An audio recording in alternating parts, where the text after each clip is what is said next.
Bonjour à toutes et à tous et bienvenue sur l'ITTV, la chaîne où on va parler littérature et ça sans rature. Aujourd'hui, on vient vers vous avec un nouveau concept, c'est-à-dire qu'on va faire un exposé avec Mani et nous avons 3 juges ici, Manon, Alexis et Ryan, qui vont nous juger. L'exposé portera sur le plagiat par anticipation, écrit par Pierre Bayard en 2009, comme vous pouvez le voir. Le titre dérive du terme plagiat par anticipation, désignant quelqu'un qui se donne des contraintes dans ses travaux d'écriture. Pierre Bayard précise que beaucoup ont déjà théorisé cette notion, mais modestement, il propose de la pousser à son paroxysme.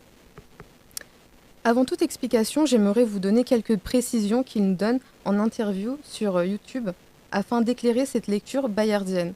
C'est un auteur qui aime donner des caractéristiques délirantes, voire paranoïaques à ses narrateurs, et par la fiction qui donne quelque chose de parlant, notamment avec des exemplums. Les exemplums, c'est des faits qui illustrent un discours ayant pour but d'enseigner quelque chose ou de convaincre et qui frappent l'imagination. Ainsi, cela créerait une productivité suffisante pour construire une théorie dessus. Il défend avant tout une critique interventionniste en intervenant sur les œuvres, l'histoire littéraire et les écrivains. Ici, vous pouvez observer une frise chronologique qui a la particularité d'être inversée, le but étant de montrer par une vision rétroactive que les œuvres postérieures influencent ceux qui les ont précédées. Donc, comment l'œuvre de Proust révèle l'existence d'un texte mineur et majeur avec celle de Maupassant, pareil avec Doyle et Voltaire. Enfin, à quel point il est intéressant d'analyser Oedipe Roi de Sophocle à la lumière du roman policier. Donc, je cite... La prise en considération des pensées cycliques a pour conséquence de modifier sensiblement la théorie du plagiat, traditionnellement conçue à partir d'une représentation linéaire de la temporalité, à l'instar d'une ligne droite horizontale qui se dirigerait, en tout cas dans nos cultures occidentales, de la gauche vers la droite. Si l'on admet que le temps peut avoir aussi, ou surtout, une forme circulaire, la notion même de plagiat, qu'il soit classique ou par anticipation, se transforme nécessairement. Pour qu'il y ait plagiat, dit-il, il ne suffit pas qu'il y ait ressemblance et donc emprunt, il faut que cet emprunt soit dissimulé. Il n'y a guère de sens à dire que Racine plagie Homère ou les tragiques grecs ou que La Fontaine plagie Ésope, puisque ces emprunts sont non seulement ostensibles, mais revendiqués avec fierté par les auteurs. Donc nous avons le plagiat par anticipation, du coup. Donc ce serait le fait de s'inspirer en le dissimulant des œuvres d'un écrivain postérieur, et le plagiat réciproque, qui est le fait pour deux écrivains séparés par le temps de s'inspirer l'un et de l'autre. Donc notamment avec Kafka. On va voir cet exemple. Alors, Bayard énonce l'idée que ce n'est pas suffisant de modifier la chronologie traditionnelle, il faut aussi en créer une nouvelle. Et pour ça, en fait, il va inventer un nouveau terme qui est celui d'héberger. Il veut héberger un auteur dans une autre époque. Et en fait, pour illustrer ce concept, il va prendre l'exemple de Laurent Stern qu'on peut voir juste ici et que j'ai avoisiné avec des auteurs du nouveau roman. Là, tout en bas, vous pouvez voir Alain Robbe-Grillet et en haut, c'est Michel Butor. Et l'idée de l'hébergement, c'est l'idée selon laquelle en fait, on va héberger un auteur pour, en gros, c'est l'accueillir dans un autre siècle que celui auquel il a théoriquement vécu et il lui a inventé une biographie adéquate. Dit comme ça peut paraître un peu absurde, mais en fait, on va comprendre à quel point c'est logique. En fait, c'est simple. Stern, il est historiquement un auteur du XVIIIe siècle. Mais de son point de vue, au niveau de son style, Laurent Stern est tellement moderne, il est tellement avancé, que Pierre Bayard, il préfère dire non, c'est pas vraiment un auteur du XVIIIe siècle, c'est plutôt un auteur de la fin du XXe siècle qui s'est inspiré de toutes les innovations stylistiques, style Proust, Céline et à la fin un nouveau roman du coup. Et donc, il va supprimer la notion d'histoire. Enfin, Laurent Stern, en gros, j'espère que j'explique mal. Laurent Stern, dans ses romans, il a tout un tas d'innovations, comme je l'ai dit précédemment, et du coup, Bayard, il les cite à peu près une à une, et il cite les plus importantes. Par exemple, Bayard, il supprime la notion d'histoire en suscitant des dialogues interminables. Il fait voler en éclats toute construction romanesque, par exemple en disposant le désordre dans les différentes parties. Là, ça rappelle beaucoup, par exemple, Claude Simon qui ne fait pas de chapitrage et va un peu d'un bout à l'autre de son propre scénario. Et aussi, pareillement, il invente une nouvelle ponctuation. Par exemple, il invente le tiret long, qui est aussi, par ailleurs, beaucoup utilisé par Yukio Mishima. dont je me souviens très bien d'une lecture euh, au lycée, d'un roman qui s'appelle Vie à vendre, dans lequel quelqu'un de dépressif veut juste vendre sa vie à n'importe qui pour faire n'importe quoi. Et les premières lignes, et ben, il y a un tiret long justement en fait. Le tiret long sur ordinateur, ça fait juste 2 tirets normaux. Mais en gros, c'est l'idée pour un texte, au sein d'un texte, de séparer, de faire une grosse pause. C'est plus qu'un point de suspension où ça suspend une phrase, ça fait vraiment une énorme pause en plein milieu. Et aussi, par exemple, alors là, c'est surtout pour nous les L2, LM, mais ça rappelle aussi Guillaume Dustan, par exemple, parce qu'il y a un moment, Et oui, il y a et un oui. moment, Pas lui. Laurent Stern, il fait des pages noires pour exprimer le deuil d'un prêtre qui est mort. Vous voyez, du coup, ça rappelle Dustan quand lui, il fait des pages blanches, par contre, pour exprimer le flash, voilà. Parce qu'en fait, pour contextualiser, nous, on a lu un texte qui s'appelle Je sors ce soir de Dustan, et il y a un moment, en gros, le personnage se drogue et il est dans le coma, il tape un coma, et il y a plein de pages blanches. Et du coup, nous, on Voilà. avance quand on lit le livre, on avance, il n'y a rien. Mais c'est quand Voilà. il dort aussi. Ouais. Il dit je m'endors après, il y a que des Oui, pages voilà, blanches. mais il s'endort, entre guillemets, il tape un coma, voilà. Et oui, voilà, et du coup, pour toutes ces raisons que j'ai citées, Baer, il décide carrément de lui inventer une nouvelle biographie. Comme je l'ai dit, Laurent Stern, il est censé être un écrivain du XVIIIe siècle, mais il lui invente toute une biographie.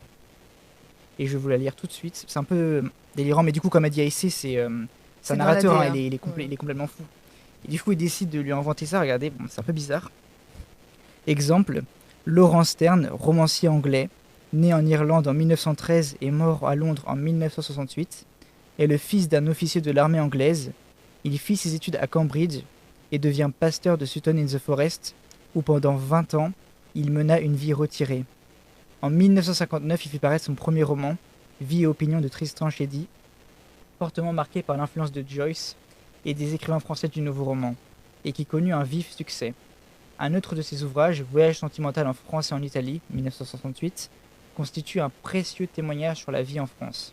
Bon, alors là, tout est faux, mais du coup, il décide dans cette Mani. optique T'as d'inventer. dit quoi? Le premier livre. Comment? En 1959, le premier livre, il s'appelle comment? Euh, non, Vie et opinion de Tristan Shandy. Tristan Shandy. Tristan Ouais, Shandy, tu oui, connais pardon. Ouais, c'est le. Ah, c'est vrai, tu l'as lu? Bah, c'est justement, Non, je l'ai c'est pas le- lu, il est ultra long. Mais tu Bah connais, oui, tu mais connais un Oui, peu je ce connais. justement, c'est Mais ça en gros, le qui- livre, c'est genre, il y a 8000 pages, j'ai notre troll. Et genre, pendant le premier chapitre, il dure 600 pages. Et c'est juste le gars, il est dans le ventre de sa mère. C'est Et on vrai, parle pas pendant encore du 600 pages. narrateur, Mais il oui, me semble, c'est non trop bien. Ouais. Ouais, et genre pendant 800 pages, il est dans le ventre de sa mère. Et genre après, il a un jour, mais pendant 200 pages. Ok, d'accord. C'est ultra long. Bah, tu vois, c'est ça Ouais, que je je disais en connais. fait, c'est que du coup, Laurent Stern, il est grave moderne parce qu'au XVIIIe siècle, c'est pas courant que les auteurs ils fassent ça. Mm. Ils sont plutôt Mm. conservateurs, entre guillemets. Tu vois, les plus fous de l'époque, c'est Rousseau, je veux dire, à la limite. Et Rousseau, il reste dans un truc linéaire que Laurent Stern, il est assez révolutionnaire. Donc là, je veux vous faire une nouvelle citation du livre pour justifier un peu cette idée que on peut héberger, entre guillemets, un auteur ou qu'un auteur peut plagier par anticipation un autre auteur dans le futur qu'il connaît même pas encore. Et pour ça, il dit: l'anachronisme en histoire consiste à reconstituer le passé à travers des catégories mentales du temps présent. Il implique donc un écart de temps suffisamment important entre l'œuvre et son commentateur pour que ces catégories aient changé. Si la notion ne serait pas très pertinente pour notre exemple de Maupassant et de Proust, elle le serait certainement pour évaluer le risque de projeter pour une histoire policière dans Zadig ou dans Eddie Broy, alors que le genre n'existe pas encore, ou de lire un thème romantique dans Tristan plusieurs siècles avant la naissance de ce courant. Oui, voilà. Tout comme il est séduisant d'apporter au récit médiéval Tristan et Iseult une dimension romantique. Car si l'on y regarde à la loupe, les deux amants préfèrent mourir plutôt que de vivre séparément. C'est exactement l'idéal romantique de l'amour passionnel qu'on retrouve par exemple chez Goethe dans Les souffrances du jeune Werther, ou encore l'exaltation des sentiments qui l'emporte sur la raison. Enfin, la légende veut qu'une ronce ait réuni Tristan et Iseult dans la mort. Leurs tombes sont reliées par des plantes qui s'entrelacent. Cette image symbolise une union éternelle dans la mort, n'est-ce pas l'imaginaire que nourrira le romantisme beaucoup plus tard. De ce fait, la nature apparaît comme une force supérieure aux lois humaines. À la lumière du roman policier, on peut aussi voir en Édipe les caractéristiques d'un assassin enquêteur qui est un topos populaire dans cette catégorie littéraire. Vous pouvez contempler ce magnifique tableau. Voltaire a-t-il plagié Doyle? Non. Bien sûr que non, oui, bien sûr que non, mais Enfin, on dirait que t'attendais une réponse. Arrêtez de parler. je voulais voir si vous suiviez. C'est ça qu'on Ouais. dise. Ok, bah ouais, bien sûr que non, mais dans la partie plagiat par anticipation, Une œuvre du futur peut révéler ce qu'une œuvre du passé contenait déjà, sans le savoir. Dans Zadig, Voltaire met en scène un raisonnement par indice. Il déduit par exemple qu'une chienne est petite en mesurant la distance qu'il y a entre les traces de pas, ou encore que le cheval du roi est très grand en examinant la hauteur des branches cassées sur le chemin. Là, Mani, mais t'as vu quand vous avez parlé du romantisme? Oui, Tu sais qui a ramené le romantisme en Europe? bah, c'est les Allemands. C'est Lord Byron. Ah, c'est vrai. Ouais. Ah ouais, bon. Mais après, il y a aussi les Allemands, j'avoue. Non, je voulais juste parler de Lord on Byron. c'est tout. reprend du coup. Plus tard, Conan Doyle formalise ce mode de raisonnement avec Sherlock Holmes. Donc par exemple, on a cette scène célèbre, je sais pas si vous voyez laquelle. Bon là, je m'inspire de la série, je crois. Mais il y a Watson qui entre avec une canne et il boite un peu. Et en le voyant, Sherlock Holmes en déduit que sa douleur est psychosomatique et qu'il a fait la guerre. Et je vais vous citer que cet exemple-là parce que sinon on Ok. s'éloigne du sujet. Alors, Maupassant a-t-il plagié Proust? Bien sûr que non, mais Mais Proust a plagié Maupassant. Ça folie. bien que postérieur, Proust occupe une fonction de préséance par rapport à celui qui semble pourtant l'avoir précédé dans le traitement du thème et pourrait de ce fait à bon droit revendiquer l'antériorité dans le domaine des idées. Il existe autrement dit dans tout plagiat un texte majeur et un texte mineur, ou si l'on préfère, un texte plus important que l'autre dans le domaine de référence qu'il ait choisi. Est-ce l'herbe mouillée ou la fleur des marronniers qui ranimait ainsi l'autrefois? Donc à votre avis, qui a écrit ça? C'est Proust. Et non, Et c'était non. Maupassant. Et oui, c'était Et Maupassant en non, plot c'était twist. Maupassant, donc oui, on voit bien une scène de réminiscence. Dans l'œuvre de Maupassant. Bon, je les ai payés pour qu'ils fassent semblant de dire non, bien évidemment. Mais oui, c'est une, voilà, ça vient de Maupassant. Ça vient pas de Proust parce que c'est une scène de réminiscence, oui. Mais c'était un thème abordé bien avant l'apparition de la recherche du temps perdu. Au-delà des types de narration et de personnages, Pierre Bayard s'intéresse aussi au monde des idées, entre guillemets. Mais non d'un point de vue platonicien ou que sais-je. En fait, il se focalise, si vous voulez, sur un fil d'idées indépendant de toute chronologie. Et pour illustrer ce propos, il va se baser sur Freud et Victor Tosque, son élève. Donc là, je vous ai mis un tableau d'Andy Warhol au milieu, là, un peu bizarre, de Freud, un portrait de Freud d'Andy Warhol. Et à gauche, vous pouvez voir la photo de Victor Tosque, qui est l'un de ses élèves. Et donc du coup, bon, avant de débuter, je vais contextualiser un peu. En gros, Bayard, il se repose sur les travaux de François Rostand, qui est un essayiste. Et celui-ci il disait que Freud, il préférait toujours s'entourer de disciples un peu, comment dire, un petit peu bêtes et méchants en gros, pour faire dire ça grossièrement, et pas d'élèves inventifs qui, par leur intelligence, pourraient potentiellement le surpasser. On sait par ailleurs que Freud a accusé Carl Gustav Jung de plagiat, et par ailleurs il accusera plus tard Victor Tosque de plagiat aussi, et c'est ce qu'on va voir. Et quel est le point commun entre Carl Gustav Jung et Victor Tosque? C'est d'abord leur proximité physique avec Freud, puisque c'était ses élèves. Cette proximité physique s'accompagne nécessairement d'une proximité intellectuelle. Et par exemple, Victor Tosque, il était connu pour être très vivace au niveau de son idéation, c'est-à-dire de sa capacité à formuler des idées dans sa tête et à des philosophies, des concepts, etc. Et donc du coup, Freud, il avait toujours peur que, en parlant et en donnant comme ça à la va-vite des ébauches d'idées, Victor Tosque dans sa tête soit tellement rapide qu'il les ait déjà finis avant même que Freud ait commencé à parler à la limite, si vous voulez. Je dis ça pour faire très grossier, évidemment. En fait, Bayard, il insiste toujours sur le fait qu'il ne faut pas imaginer les idées comme des objets qu'on pourrait s'emparer.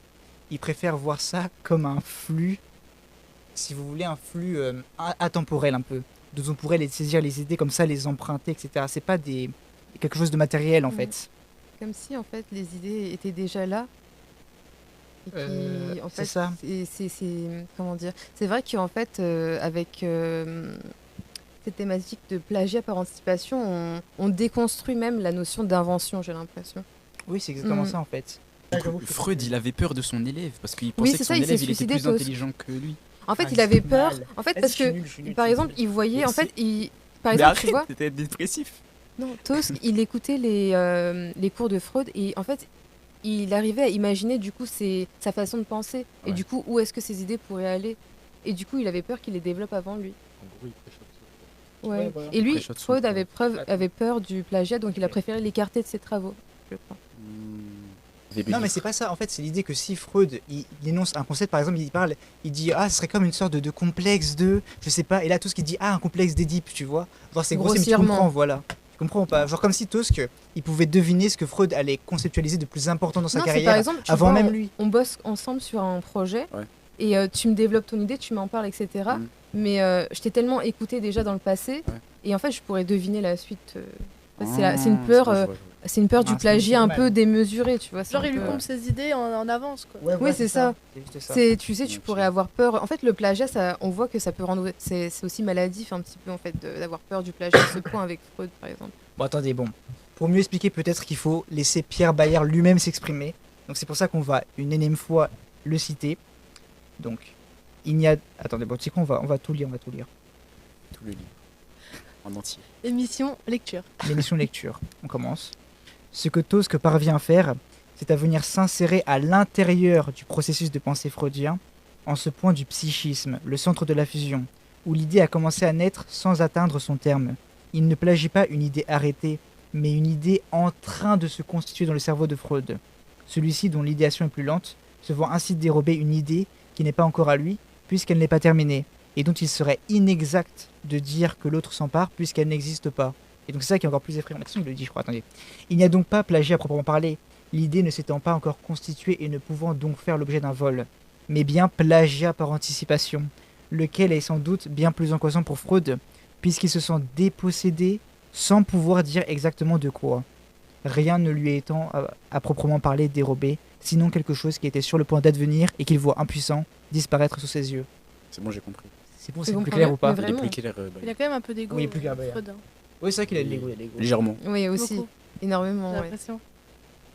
Ouais, mais il a de l'ego, mais il a surtout beaucoup de crainte. Parce que déjà, il craint son élève, mais aussi il craint un autre philosophe très important, Nietzsche, qu'on peut voir juste ici, Bon vieux Nietzsche. sur un magnifique portrait d'Edvard Munch, où il le dépeint comme ça, à la volée, comme Munch s'il était qui a sur le cri.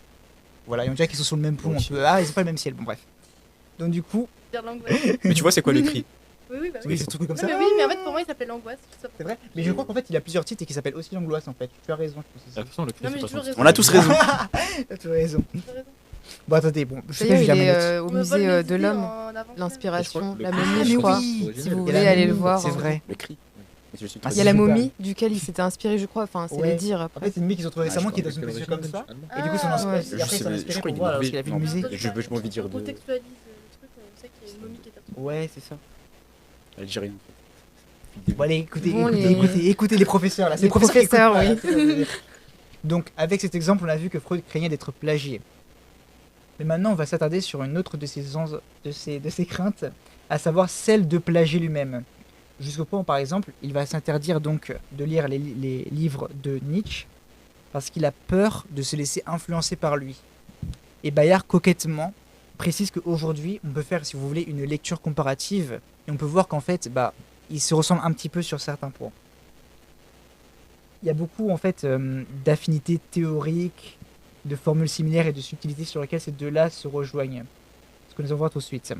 En fait, pour Bayard, l'exemple le plus frappant, c'est leur méfiance envers la pensée entre guillemets judéo-chrétienne, où ils veulent un peu déconstruire, entre guillemets encore, cette pensée, et ils veulent plutôt construire une sorte de philosophie de la méfiance, enfin, l'un une philosophie de la méfiance, on va dire, je crois même qu'il disait Nietzsche, de philosophie à coups de marteau, et l'autre il fait l'autre il bâtit la discipline de la psychanalyse. Et les deux par ailleurs aussi, en fait toute cette méfiance envers la pensée judéo-chrétienne revient, si vous voulez, sur une sorte de retour à la Grèce antique, à la philosophie antique. Par exemple, c'est pas forcément très connu, mais Freud et Nietzsche, ils lisaient par exemple Plotin, et Plotin il détestait un petit peu les religions monothéistes, et il préférait toujours qu'on revienne au polythéisme de manière générale avec plusieurs dieux, etc., parce qu'il était conservateur au sens de la religion du coup. Et aussi en fait Pierre Bayard, alors là c'est un peu étrange parce que cette fois-ci c'est un cas très particulier, déjà que c'est un peu compliqué le livre, là Pierre Bayard va s'attarder sur un cas encore plus subtil, où c'est un plagiat par anticipation, mais un plagiat par anticipation qui se fait par le passé. C'est-à-dire que Tu vas comprendre. En fait, Nietzsche, il plagie par anticipation Freud. Et il se dit, qu'est-ce que Freud a lu? Il a lu ça. Donc il a lu Sophocle et la philosophie antique. Donc je vais faire pareil. Voilà, c'est ça que Pierre Bayard dit. Ils ont juste les mêmes sources. En fait, Exactement. ils ont les mêmes Mais sources, comme l'a dit Aïssé, en fait, Pierre Bayard, il adore faire des narrateurs complètement délirants, dingo et voire tout. Et du paranoïaques. coup, Et du c'est coup, ça fait qu'en fait, il qui s'inspire de fait ça. que oui, il y a une Mais théorie oui, voilà. qui en découle. Parce que c'est l'imagination qui est frappée par toute cette fiction. ouais, mais C'est en les fait, exemples. après, en fait, de toute façon, Pierre Bayard, plus tard, bon, on verra ça plus tard, mais en fait, il fait une sorte d'analogie avec, si tu veux, le texte majeur qui aurait plus de gravité un petit peu, tu vois. Comme en fait, Freud, il a écrit le texte majeur sur l'inconscient, par exemple, Ouais. et que Nietzsche, il a, de manière très diffuse, parlé de l'inconscient, et bah, c'est Freud qui est plus important. Quand on parle de l'inconscient, tu penses pas à Nietzsche, tu penses à Freud, parce que c'est tellement connu, le surmoi, etc., que tu penses à Freud. C'est lui l'auteur du texte majeur, et le texte mineur, c'est Nietzsche. Donc c'est Nietzsche qui est le plagiat par anticipation et pas Freud.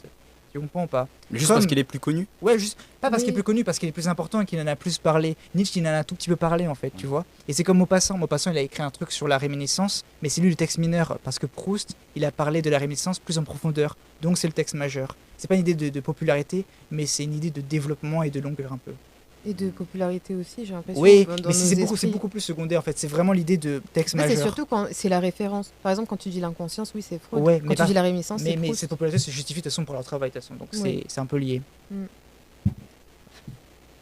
Et maintenant, pour finir. Ah, c'est c'est juste que c'est comme il en parle mieux, on pense à lui directement. C'est tout. Oui, c'est ça. Mais C'est Pierre juste Bayard, oui. il dit, en gros, il le plagie par anticipation, tu Mais vois. Parce c'est- qu'il en Ouais, parle mais tellement Pierre bien Bayard, il- que dans le passé, il fait ça, tu Ça, vois. c'est une façon Non, mais il de- va C'est trop Pierre loin. Bayard, c'est le narrateur. Bah oui, c'est le narrateur Mais qui est après, fou, qui tu va sais, trop Le loin. narrateur, c'est Bayard. Mais oui, mais derrière, il invente un narrateur qui est complètement fou, tu Mm. vois. Et il le fait parler, en gros, pour faire des concepts. Les concepts sont intelligents quand même, parce que l'anachronisme, c'est pertinent, mais il pousse, c'est un raisonnement par l'absurde, tout simplement. Tu comprends? Oui, c'est Ouais, ça. ouais. Tu comprends ou pas? Oui, je comprends. C'est pas confus, ça va? Ça va, on n'a pas embrumé vos cerveaux, ça va. C'est tellement confus. Mais après, l'idée Après, n'est ça, c'est pas, compliqué n'est un pas peu. simple. C'est vrai que l'idée est déjà. Oui, oui, c'est un peu étrange. déjà, Qu'est-ce que tu en penses pour l'instant? Honnêtement. C'est intéressant, ça fait des nœuds au cerveau, Voilà, un c'est peu. ça, ça. Mais si on se concentre bien, en vrai, on arrive à dénouer tout ça un peu. D'accord, bah tant Mais mieux. c'est intéressant, c'est intéressant. Cette proposition de dissocier l'histoire événementielle de l'histoire devrait pouvoir trouver une vocation interdisciplinaire. Là, justement, nous allons voir qu'en fait, le plagiat par anticipation, le plagiat réciproque, ne touche pas nécessairement que la littérature. Il peut aussi toucher la peinture. Donc, alors, en haut à droite, vous pouvez voir Georges Didier Huberman, qui est un historien de l'art français. Et un jour, il est allé à Florence. Fais pas ça. Je crois qu'on t'entendait pas, mince. Bon, on reprend. Georges Didier Huberman, donc historien de l'art français, est allé à Florence et pendant sa visite, il a vu, donc ce qu'on peut voir à gauche, la Sainte Convention. Il a vu quelque chose d'assez particulier, c'est que en bas de la Sainte Convention, il y a des sortes de... Alors moi, j'aurais décrit ça comme des plaques bizarres, on ne sait pas trop ce que c'est. Et donc, Georges Didier Huberman, il va parler d'anachronisme et il va dire « Ah tiens, c'est drôle, mais ces espèces de petits tableaux là, enfin en vérité c'est une fresque, hein, mais qui est séparée de manière rectangulaire. Et ben, il dit que cette fresque étrange qui est en dessous de la Sainte Convention, ça lui rappelle la technique du dripping de Jackson Pollock qu'on peut voir en bas à droite. Et en gros, le dripping, c'est une technique assez simple où en fait, enfin simple, on prend un pinceau qu'on a trempé au préalable dans de la peinture et ensuite on l'égoutte comme ça pour faire une espèce un peu de splash comme ça, vous voyez. Après, de toute façon, on peut voir le résultat en bas à droite là. Ça fait ça. Et du coup, pour lui, il fait une analogie entre les deux.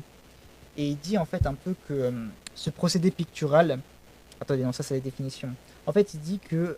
Alors, déjà, j'ai pas dit, mais le peintre qui a fait la Sainte Convention, il s'appelle Fra Angelico. Et celui qui a inventé la technique du dripping, c'est Jackson Pollock.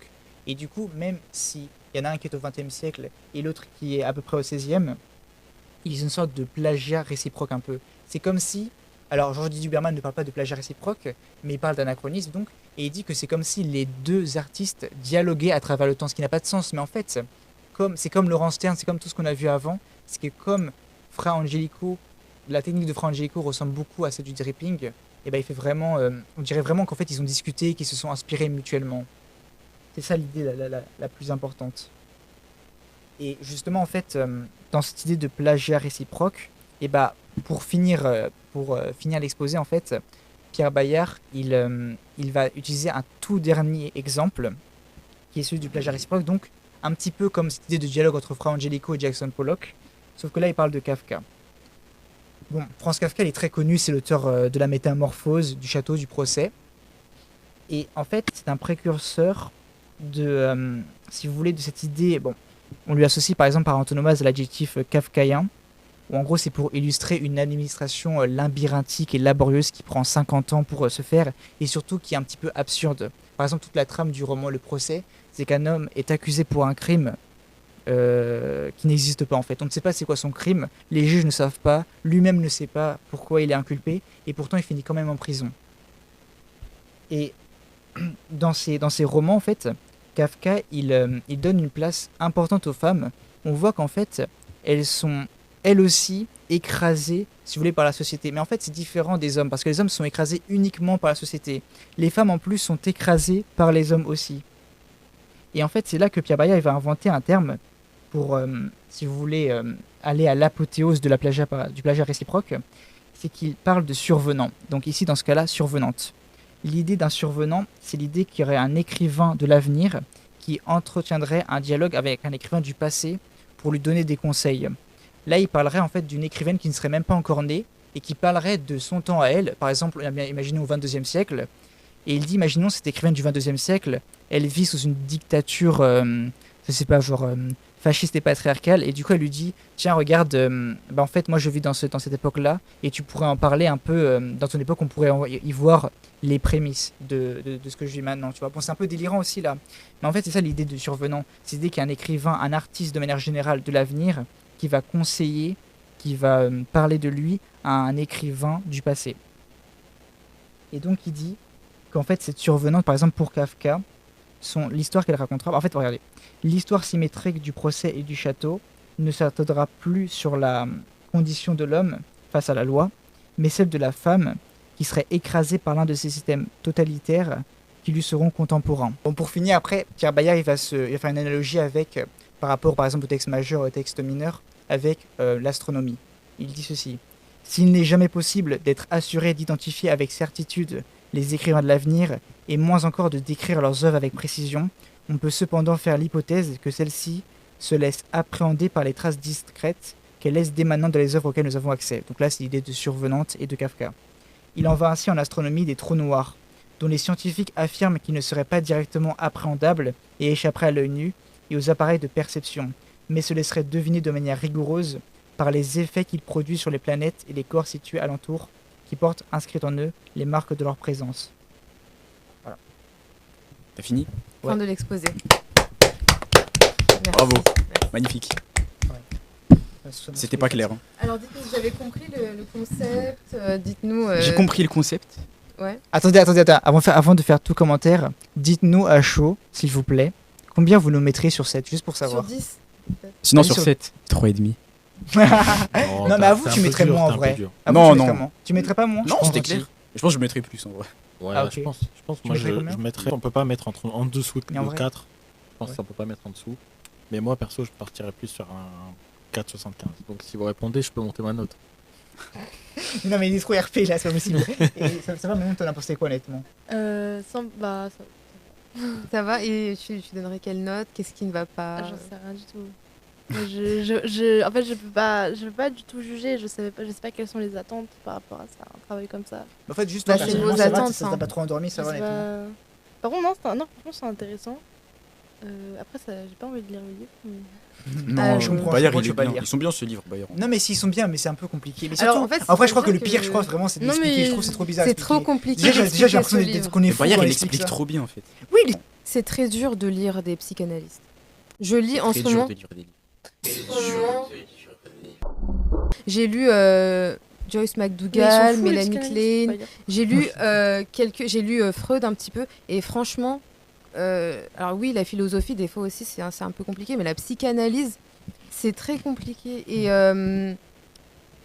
comment dire, on sent que c'est un psychanalyste qui a écrit ce livre quand même un petit peu, et c'est important aussi de nous écouter, mais de pas prendre au premier degré ce qu'on dit aussi. Et c'est de toute façon, surtout, tu l'as en dit, fait, le narrateur, il est fou. ce qu'il faut comprendre dans ce livre, je pense que c'est la déconstruction du plagiat. Parce que en fait, quand il dit ça, on a vite envie d'accuser par exemple Proust d'un peu de plagiat, non? Quand je vous dis la réminiscence existait déjà, non, ça vous fait rien? Non. Ça vous fait rien, bah ok. Bah, Mais attends, C'est mais- c'est pas un Proust, concept assez unique pour. Que Oui, tout c'est le monde vrai. dise déjà, tu vois, oui. plagiat. En fait, c'est juste un gars qui se rappelle de ses souvenirs. Oui, c'est ça. On peut pas Ouais. dire que c'est du plagiat. Oui, parce qu'en fait, Non, ça donne mais- l'impression que Proust, il a inventé la réminiscence, mais c'est pas ça. C'est En fait, juste c'est que juste Proust, qu'il a sublimé. oui, il a sublimé sublimé, l'idée ouais. déjà Avec la qui Madeleine. existait là, tu vois. Oui, Pas c'est vrai que qu'il y a la la Madeleine, Madeleine, voilà. ouais, Oui, la bah, Madeleine de Proust. il y a la ouais. Madeleine. Mais C'est vrai. si, par exemple, le raisonnement par déduction. Le Ouais. plus grand défaut de votre exposé, Non. vous avez pris trop d'exemples pour illustrer la thèse de Bayer. Ouais, tu penses? Ouais. Tous les exemples, ça ramène à la même chose. Ça remet la même Ouais, chose, c'est ouais, vrai. c'est. Enfin, non, pas vraiment, parce qu'il y a plusieurs plagiats du coup. Le plagiat classique, on l'a pas évoqué, mais le plagiat par anticipation, c'est le futur. Et le plagiat où ils parlent tous les deux, c'est différent quand même. En Tu fait, vois. c'est surtout Mm. pour illustrer le côté cyclique de la littérature. Ouais. Aussi. Voilà. J'ai bien aimé aussi l'idée, enfin l'idée de fluide des idées, comme quoi les idées elles passent à travers le temps Ouais, et en c'est fait elles sont important. déjà construites C'est ça. et du coup on fait que les emprunter et en soi vu que Mais tout le d'ailleurs, monde tu peut sais- avoir ces idées là. C'est très bien que tu parles de ça parce que du coup, tu m'as rappelé un truc. Tu sais pourquoi le narrateur il est paranoïaque aussi? C'est justement par rapport à cet exemple où en fait, il y a certaines idées complotistes entre guillemets qui tournent sur l'idée que tu vois, Victor Tosk, l'élève dont j'ai parlé sur De Freud, et ben il s'est suicidé. Et en fait, il y avait des gens de l'époque qui disaient non, il s'est pas suicidé, c'est Freud qui l'a fait faire se suicider, vous voyez. C'est faux Et qu'il du a coup, en fait, suicidé. le narrateur, bah, il suit cette idée, il dit oui, c'est un peu vrai en fait. Entre guillemets, il dit que c'est vrai, tu vois. Donc c'est cette idée-là en fait. Le narrateur aime jouer sur les idées communes de l'époque, enfin les idées un peu bizarroïdes de l'époque croyances. et de les confirmer, voilà, de les confirmer, de dire c'est vrai en fait. Même si on sait que c'est faux, c'est ça en fait. Oui, Est-ce que tu sais vraiment que c'est faux? T'as une Peut-être que preuve? c'est vrai, on sait pas. Peut-être que c'est vrai. Mais oui, c'est très intéressant ce que tu as relevé. Ouais. Et oui, c'est cette conception du monde des idées, etc. Et moi j'aime ouais. bien tout ce qui est un peu Abstrait. Mystique. ouais mystique, tout ce qui est Oui. abstrait. Bah, en qui, fait, c'est que c'est qui nous dépasse. l'additionnement de plein de choses qui fait qu'il y a des choses qui sont là. Et ouais, c'est vraiment la notion d'invention qui est vraiment remis en question ici. Ouais. du coup ce serait l'idée que en fait tout est déjà écrit, toutes les idées sont déjà Là. conçues Ouais, exactement. c'est ça. Mm. et en fait on est juste des Dépositaire. Des un peu. réceptacles. voilà, des Ouais, voilà, réceptacles. trop bien. Exactement. En fait, c'est ça la conclusion qu'on pourrait donner au plagiat Ouais. par anticipation. Mais après, Tout le est-ce monde que- plagie tout le monde. Ouais, En fait, voilà, du c'est plagiat, vraiment. grossièrement en fait, Ah oui. le sous-texte peut-être c'est. Nous vivons c'est dans un peut-être monde ça, en d'idées, fait. nous nous servons comme nous, Ouais. On comme est nous le tous une souhaitons. seule et même Voilà. conscience. Est-ce que Le c'est supermarché faux? des Est-ce que idées. c'est faux? Je veux dire, personne La n'invente fast rien. fashion des Si. idées. Ouais, Du coup, tout ça nous mène à la question qu'est-ce que la littérature finalement? oui, qu'est-ce Oui. que la Qu'est-ce que la littérature littérature finalement? Qu'est-ce que la Oui, oui. littérature hein? C'est vrai ça. Mais qu'est-ce que la littérature? Vas-y, comment vous définirez la littérature?